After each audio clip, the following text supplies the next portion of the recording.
မင်္ဂလာပါခုဆိုရင်ကျွန်တော်တို့တချင်းလေးတစ်ပုတ်ရိုက်ဖို့အတွက်ရွာကိုရိုက်ကွင်းသွားကြည့်ကြမလို့လိုက်မလားကျွန်တော်တို့ရွာသူတွေဘယ်လောက်ချောသလဲဆိုတာတချင်းလေးထဲမှာဝင်ကြည့်လိုက်တော့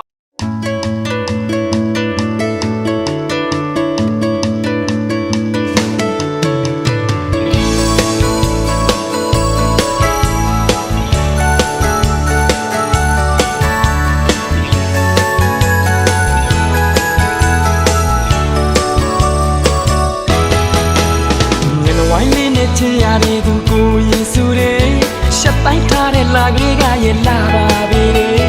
အင်းမြတင်တော့လာလို့ပဲပူတင်တော့လည်းနေလို့ပါပဲ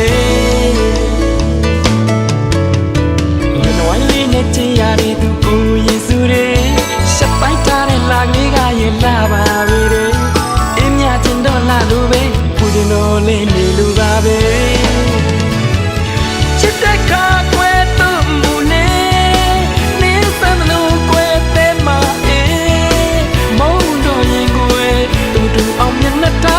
လာလေးမြပြေးပြောင်းပြက်ပြေးနှဆိုင်လာတဲ့လာပိုင်ရှင်ရဲ့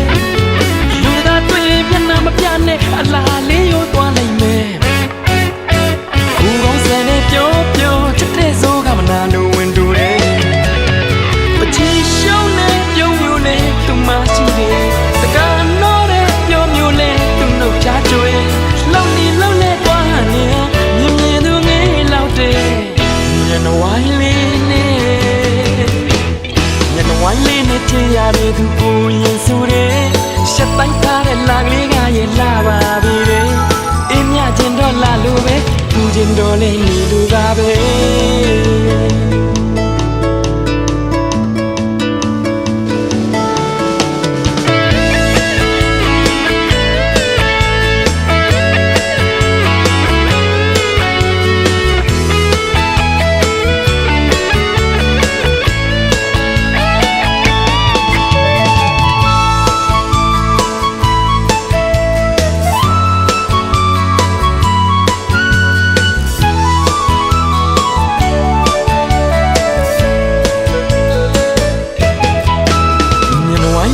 ချစ်ရတဲ့သူကိုယေစုရဲ့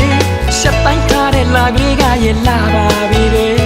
အင်းမြချင်းတော့လာလို့ပဲပူချင်းတော့လည်းနေလို့ပါပဲချစ်တဲ့ကကွယ်သူ့မူနေနေစမ်းလို့ကွယ်တဲ့မအေးမုန်းတော့ရင်ကွယ်သူအောင်မျက်နှာထားနဲ့လာလေးမြပြေးပြောင်းပြက်ပြေးနှဆိုင်လာတဲ့လာပိုင်ရှင်ရဲ့အလားလေးယူသွားနိုင်မယ်ခုကောင်းစံနဲ့ပြောပြောချစ်တဲ့ဆိုးကမနာလို့တူတယ်ပချီရှုံးနဲ့ပြောမျိုးနဲ့သူမရှိတကားနော်တဲ့ပြောမျိုးနဲ့သူနှုတ်ဖြားတွေ့လုံနေလုံလဲသွားနေဟာမြင်မြင်သူငယ်လောက်တွေ့ညနေဝိုင်းလေးနဲ့ချစ်ရတဲ့သူကိုရင်စုတဲ့ရှက်ပိုင်းထားတဲ့လာကလေးကရင်လာပါပြီအင်းမြချင်းတော့လာလို့ပဲပူချင်းတော့လည်းနေလို့ပါပဲပချီရှုံးနဲ့ပြုံးမျိုးနဲ့သူမရှိတယ်တကားနော်တဲ့ပြောမျိုးနဲ့သူနှုတ်ချတွေ့လုံနေလုံလဲသွားနေဟာမြင်မြင်သူငယ်လောက်တဲ့ညနေဝိုင်းလေးနဲ့ညနေဝိုင်းလေးကိုချစ်ရတဲ့သူကိုရင်စုတဲ့ရှက်တိုင်းထားတဲ့လာကလေးကရဲ့လာပါပြီအင်းမြချင်းတော့လာလို့ပဲပူချင်းတော့လည်းနေလို့ပါပဲအင်းမြချင်းတော့လာလို့ပဲပူချင်းတော့လည်းနေလို့ပါပဲ